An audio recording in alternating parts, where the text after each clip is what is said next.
Hello everyone, मैं सत्येंद्र सिंह आपके अपने चैनल इंडियन पीसीएस एकेडमी में आप सभी का बहुत बहुत स्वागत करता हूं।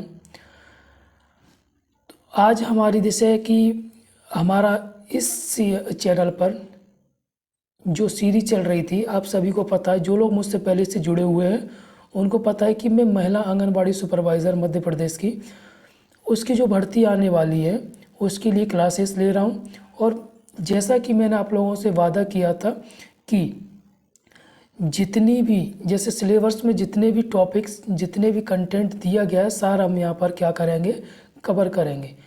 तो इससे पहले जो हमने कवर किया था वो किया था प्रबंधकीय कौशल खंड से। ठीक है, प्रबंधकीय कौशल खंड के बाद हमारा दूसरा है जो हम आज पढ़ेंगे, आज से स्टार्ट करने वाले हैं। तो आप सिलेबस से बिल्कुल मैच करते हुए चलिए। सिलेबस के अलावा आपको कुछ भी पढ़ने की आवश्यकता नहीं है।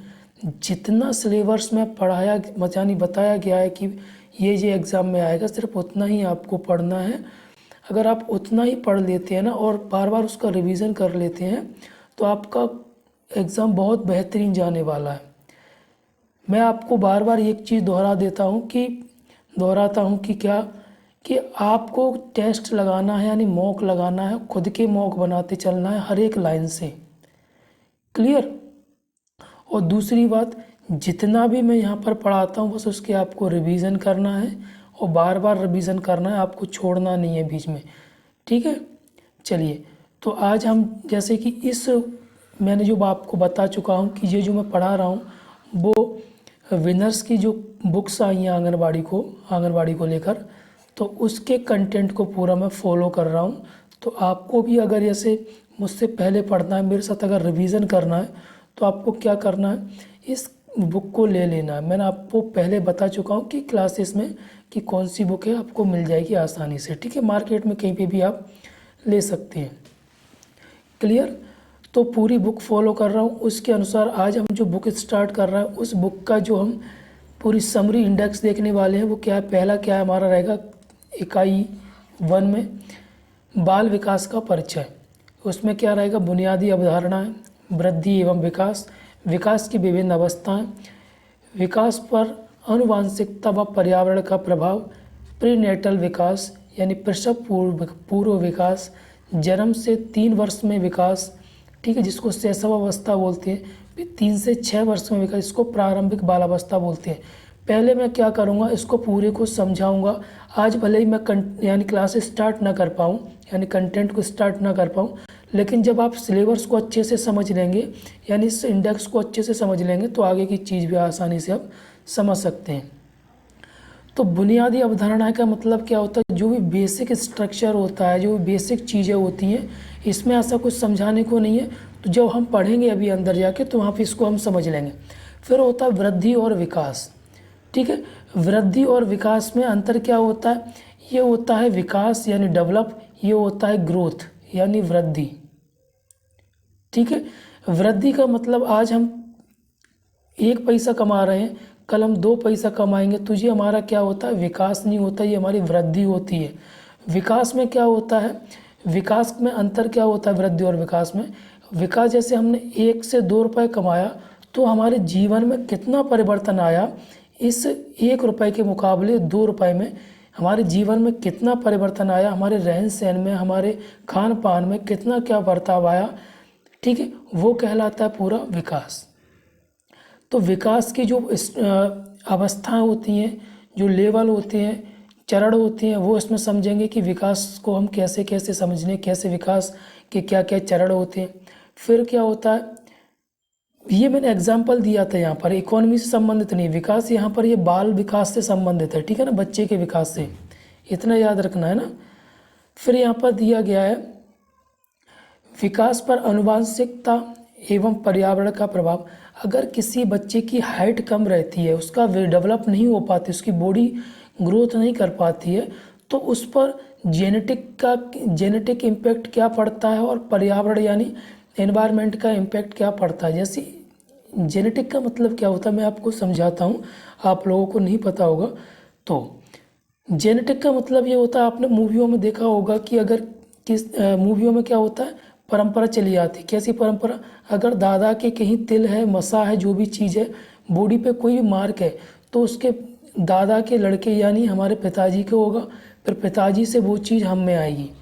ठीक है, ये क्या होता है? ये होता है जेनेटिक, ये होता है आनुवंशिकता। अगर तुम्हारे फैमिली में किसी की भी हाइट ज़्यादा नहीं है यानी हाइट कम है, तो इसका इम्पैक्ट बच्चे पर पड़ सकता है। इसको बोल सकते हैं हम आनुवंशिकता यानी जेनेटिक इम्पैक्ट यानी प्रभाव। दूसरा, अगली बात, जैसे एक चीज़ होती है वर्णांधता। वर्णांधता का मतलब होता है जिसमें हम कुछ रंगों को पहचान नहीं पाते हैं। ठीक है, जिसमें हमें कलरों को यानी रंगों को पहचानने की क्या होती है, पहचानने में प्रॉब्लम होती है। तो ये क्या होता है? जेनेटिक होता है। कैसा होता है? जेनेटिक, ये आनुवंशिक होता है।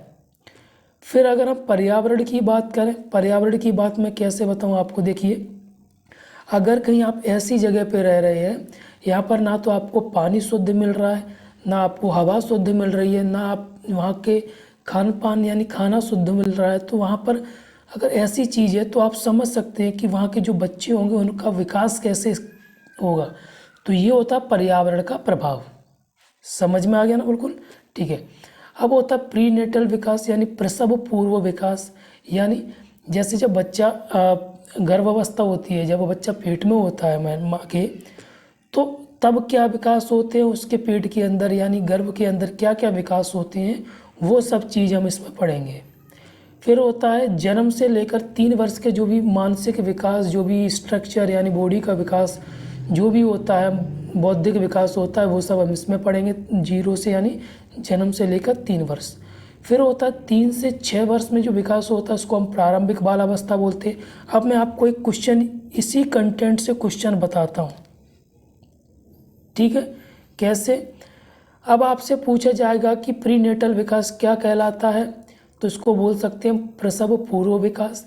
अब आपसे बोला जाएगा कि शैशवावस्था विकास कितनी एज के में होता है, तो ये जन्म से लेकर 3 वर्ष में। ठीक है, तो ये समझ में आ रहा है आपको कि हमने कंटेंट से यानी इंडेक्स से क्वेश्चन बना दिया। क्वेश्चन कहीं से भी बन सकता है, इसलिए मैं आपको बताते हुए चलता हूँ कि क्वेश्चन आपको हर जगह से क्वेश्चन ढूंढते हुए चलना है कि यहाँ से क्वेश्चन पूछा जा सकता है कि नहीं।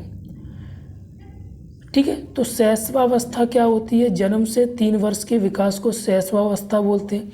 फिर अगर आपसे बोला जाए प्रारंभिक बाल्यावस्था क्या होती है, तो आपके मन में क्या रहा? प्रारंभिक का मतलब जन्म से लेकर, तो ये आपको याद रखना 3 से 6 वर्ष। क्लियर हो गया था ना?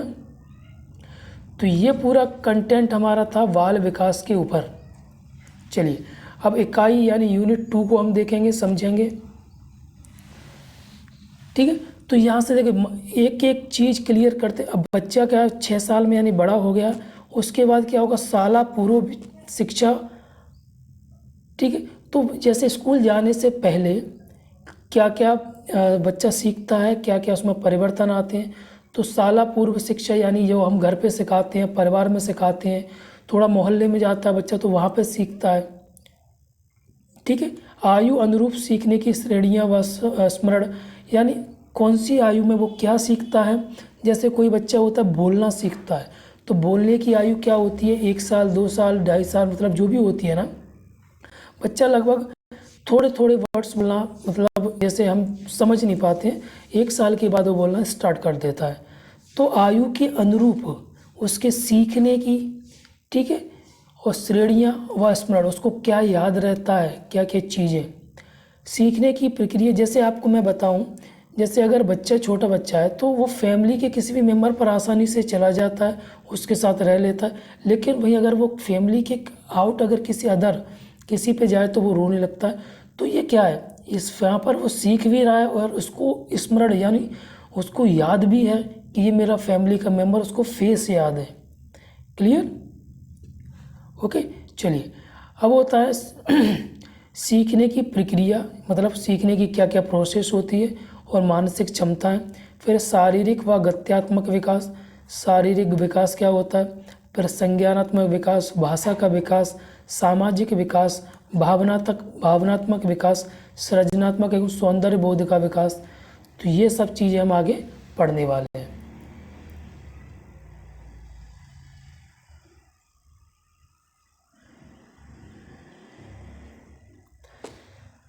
अब अगली क्या दी है, 3, विशेष आवश्यकता वाले बालक। ठीक है, समावेशी शिक्षा। समावेशी शिक्षा का मतलब होता है एक शिक्षा का प्रचार यानी शिक्षा का प्रसार ऐसे हो कि कोई भी व्यक्ति, कोई भी बच्चा छूटे ना।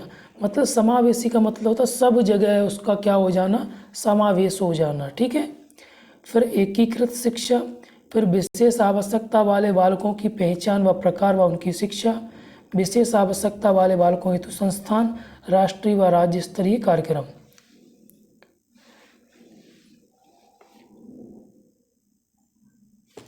फिर आगे 4 पे क्या दिया गया, बाल देखभाल व एवं संरक्षण। ठीक है, तो इसमें समझाने का कुछ नहीं, इसको सीधा हम कंटेंट से समझेंगे। तो इस किताब में हम ये सब चीज़ें पढ़ने वाले हैं, तो आपको बस मेरे साथ पढ़ते चलना है और जितना मैं बोलूँ उतना तो आपको पढ़ना ही पढ़ना है। अगर उतना आपने पढ़ लिया तो आप एग्ज़ाम क्लियर कर लेंगे, इतना मैं आपसे बोल सकता हूँ। ठीक है, लेकिन इतना आपको पढ़ना पड़ेगा और उसका बार बार क्या करना पड़ेगा, रिवीजन करना पड़ेगा। ठीक है, चलिए।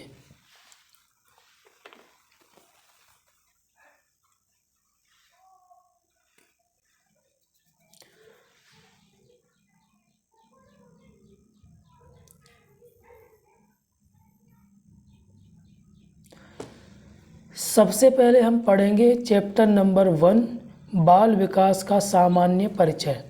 अभी हम जो पढ़ेंगे परिचय, बाल विकास को लेकर किसने क्या कहा है, किसकी क्या अवधारणा है, किसने क्या परिभाषा दी है, वो सब चीज़ें। बाल विकास मनोविज्ञान की बुनियादी अवधारणा है। तो मनोविज्ञान का इतिहास, मनोविज्ञान का मतलब मन का विज्ञान। ठीक है, तो इसको सबसे पहले हम समझेंगे और आपको एक एक चीज़ क्लियर करता हुआ मैं चलूँगा। दर्शन शास्त्र, इसको बोलते हैं हम फिलॉसफी। प्राचीन काल में मनोविज्ञान का स्वरूप आत्मा के विज्ञान के तौर पर परिभाषित किया गया है।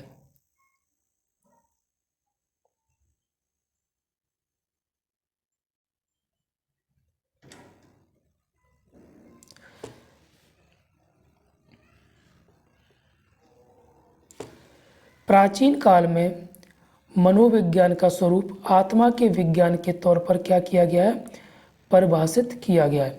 इसका मूल उद्देश्य, देखो यहाँ पर क्या दिया गया, मनोविज्ञान का मतलब मैंने अभी मन का विज्ञान बताया था, लेकिन प्राचीन काल से इसको किस रूप में जाना जाता था, आत्मा के विज्ञान। और आत्मा मन एक चीज़ एक ही होता है, आप सब जानते हैं। इसका मूल उद्देश्य आत्मा के स्वरूप का अध्ययन करना है, यानी आत्मा कैसी होती है, आत्मा का क्या क्या स्ट्रक्चर होता है, क्या स्वरूप होता है, वो सब चीज़ें पता करना इसका मूल उद्देश्य था। मनोविज्ञान को आत्मा का विज्ञान मानने वाले दर्शन शास्त्रियों में प्रमुख कौन थे, होते बहुत हैं लेकिन हमें सब नहीं पढ़ना, मेन पढ़ना। तो कौन थे, अरस्तु थे और प्लेटो थे। ठीक है, यही कारण है कि दर्शन शास्त्र को मनोविज्ञान की जननी कहा जाता है। दर्शन शास्त्र का जनक अरस्तु को कहा जाता है। क्वेश्चन आपको मैं फिर से बताता हूँ पहली लाइन से, आप बोरिंग महसूस मत करना। अगर बोरिंग महसूस कर रहे हो आप, तो आप जा सकते हैं, क्लास छोड़ सकते हैं ना। मैं फैक्ट पर भरोसा नहीं करता हूँ, क्योंकि ज़माने गए फैक्ट वाले।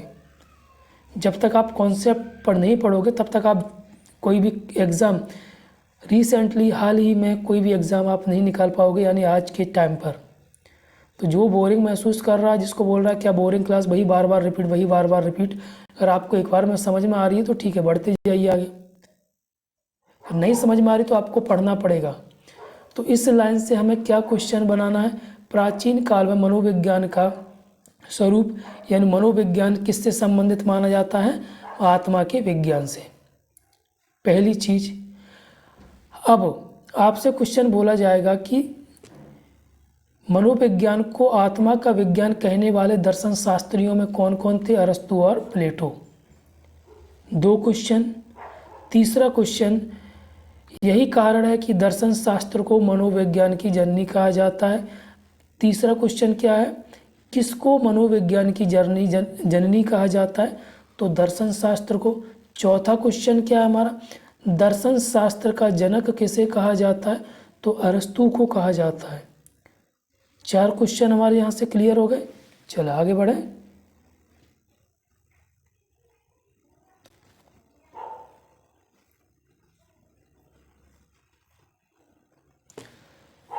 अरस्तु ने मनोविज्ञान को आत्मा व अंतःकरण का विज्ञान कहा है। अरस्तु प्राचीन दार्शनिक थे, वे यूनान के निवासी थे। तो अरस्तु कहाँ के निवासी थे? यूनान के निवासी थे। इनके गुरु प्लेटो थे। इनके गुरु का नाम क्या था? प्लेटो। तथा अरस्तु का शिष्य सिकंदर महान था। ठीक है, देखो जो अरस्तु थे वो प्लेटो के शिष्य थे, यानी प्लेटो इनको गुरु थे, और अरस्तु के शिष्य थे, यानी अरस्तु किसके गुरु थे? तो सिकंदर के गुरु थे। ठीक है, फिर क्या? साइकोलॉजी यूनानी भाषा का शब्द है। तो साइकोलॉजी कहाँ का शब्द है? कौन सी भाषा का शब्द है? तो यूनानी भाषा का शब्द है। साइकोलॉजी 2 शब्द यानी साइक तथा लॉगस से बना हुआ है, जिसका अर्थ होता है आत्मा का विज्ञान। पूरी बात वही पहुंच रही है। ठीक है, इसको आप छोड़ दीजिए। चलिए इधर आइए।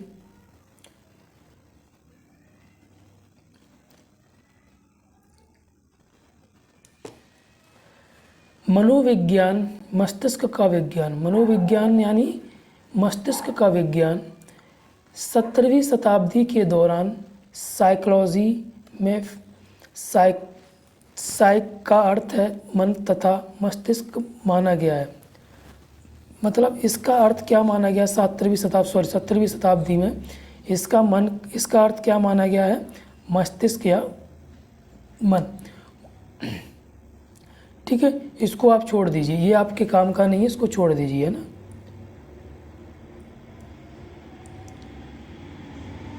ठीक है, अब यहाँ पर दिया मनोविज्ञान चेतना का विज्ञान है। तो ये किसने कहा है? जर्मनी के प्रसिद्ध मनोविज्ञानी विलियम वुंट ने कहा है। ठीक है, तो बस आपको इतना याद रखना है और कुछ भी याद नहीं रखना है।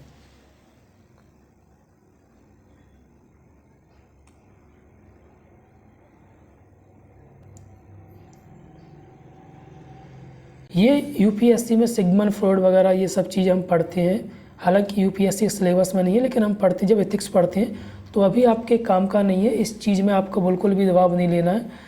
ठीक है, ये सब चीज़ छोड़ दी। आपको मेन चीज़ याद रखना, विलियम जेम्स क्या है? Sigmund Freud. ठीक है, ऑस्ट्रिया के प्रसिद्ध वैज्ञानिक सिगमंड फ्रॉइड को मनोविश्लेषणवाद का जनक कहा जाता है। इन्होंने मन का विश्लेषण करके मन को निम्न 3 भागों में बांटा है। तो मन को 3 भागों में किसने बांटा है? सिगमंड फ्रॉइड ने। चेतन मन, अवचेतन मन एवं अर्धचेतन मन। ठीक है, और यहाँ पर कुछ नहीं पढ़ना आपको। क्लियर?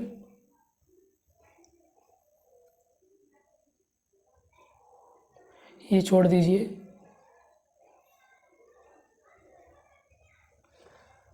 अब यहाँ पर आपको एक आध चीज़ जो भी रह गई है वो यहाँ पर मैं आपको बता देता हूँ, और ज़्यादा दबाव नहीं लेना है आपको, क्योंकि ये जो चीज़ है वो थोड़ा बैकग्राउंड बनाने के लिए थी। ठीक है,